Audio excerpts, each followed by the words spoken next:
సావు నుంచి అన్న తప్పించుకోవచ్చునేమో కానీ కులం నుంచి తప్పించుకోలేమురా. మన బతుకులు మారాలంటే మనకు కావాల్సింది ఒక్కటే, చదువు చదువు చదువు. పట్రా డబ్బు. ఈ మధ్య ఓటీటీలో దండోరా సినిమా చూశాను. అందరూ ఈ సినిమా చాలామంది దీని మీద వీడియోలు తీశారు.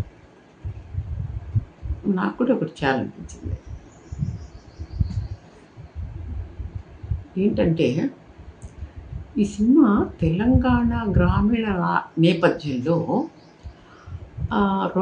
15 సంవత్సరాల పాటు, అంటే 2004 నుంచి 2019 వరకు జరిగిన కథ.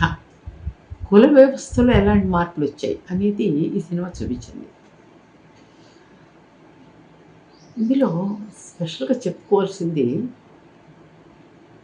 ఆ శివాజీ అని అతను అగ్రకులస్తుడు.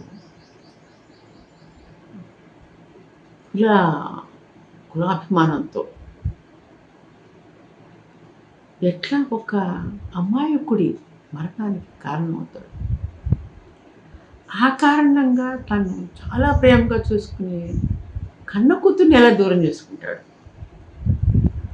ఈ రెండిటి మూలంగా ఇతని వీటికి కారణం అని అతని కొడుకు అతనికి దూరం అవుతాడు. ఈ విధంగా కులం మాత్రం తప్ప మిగతా అన్ని కోల్పోతాడు అతను. ఆ పరిస్థితుల్లో అతను ఒక వేశ్యకి ఆవిడ యొక్క సాంగత్యంలో సానుభూతి, ప్రేమ పొందుతాడు. ఆవిడ వద్ద మానవతా విలువలు నేర్చుకుంటాడు. అతను ఆ 3 సంవత్సరాలు ఈ హత్యలు జరగడం, వాళ్ళు అరెస్ట్ కావడం, తర్వాత బెయిల్ మీద బయటకు రావడం ఇది జరుగుతుంది. ఇది అన్ని అన్ని సంఘటనలు ఇలాగే జరుగుతుంది. వచ్చిన తర్వాత అతను ఏం తెలుసుకుంటాడంటే తను ఎంత కోల్పోయాడు. తన కాఠిన్యం వల్ల, దౌర్జన్యం వల్ల, కుల దురహంకారం వల్ల, హింసా తత్వం వల్ల తను ఎంత పోగొట్టుకున్నాడంటే తెలుసుకుంటాడు.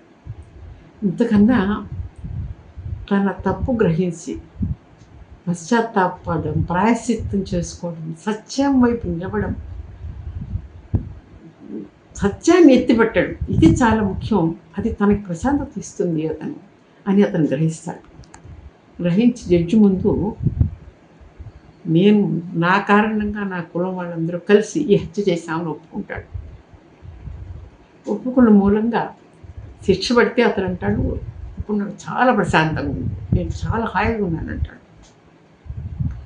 జడ్జి అడుగుతాడు, ఏమయ్యా ఈ నిజాన్ని ఒప్పుకోవడానికి నీకు 3 సంవత్సరాలు పట్టిందా అంటాడు. అంటే అతను అంటాడు, ఇది ఏమన్నా తాగిన మొత్త రాత్రి తాగితే పొద్దున్నకి తగ్గడానికి, కులం దిగడానికి చాలా కాలం పడుతుందంటాడు. ఇది ఈ కుల వ్యవస్థ యొక్క దుష్ప్రభావం, దుష్ఫలితాలు ఇలా ఉన్నాయి. ఈ వ్యవస్థలో ఒక కులం వాళ్ళకి పాతి పెట్టడానికి స్థలం లేని ఆ ఊరిలో, ఆ ఊరి యొక్క మరుభూమిలో కాల్చడానికి వీలు లేని పరిస్థితి, అలాంటి పరిస్థితి ఈ వ్యవస్థ ఏర్పాటు చేసింది. ఇక ఆ తర్వాత అతను జైలుకి వెళ్ళాము. జైలు నుంచి వచ్చి అతను ఆ వేసి చనిపోతే ఆవిడ యొక్క కూతుర్ని తీసుకొచ్చి చాలా ప్రేమగా సాగుతాడు. అతని కులం వాళ్ళంతా వెలివేస్తారు. సాగి ఆవిడకి తన ఆస్తిపాసంతా రాసిస్తే చివరికి అతను చనిపోయినప్పుడు వాళ్ళంతా ఎలా రియాక్ట్ అయ్యారు. అప్పుడు ఆ అమ్మాయి ఏం చేసింది, అతను పాతి పెట్టడం ఎక్కడ, అతని శవాన్ని ఎక్కడ కాల్చాలి అనేటువంటి సమస్య వచ్చినప్పుడు ఆ శ్మశానం కోసం ఆ పిల్ల ఏం చేసింది.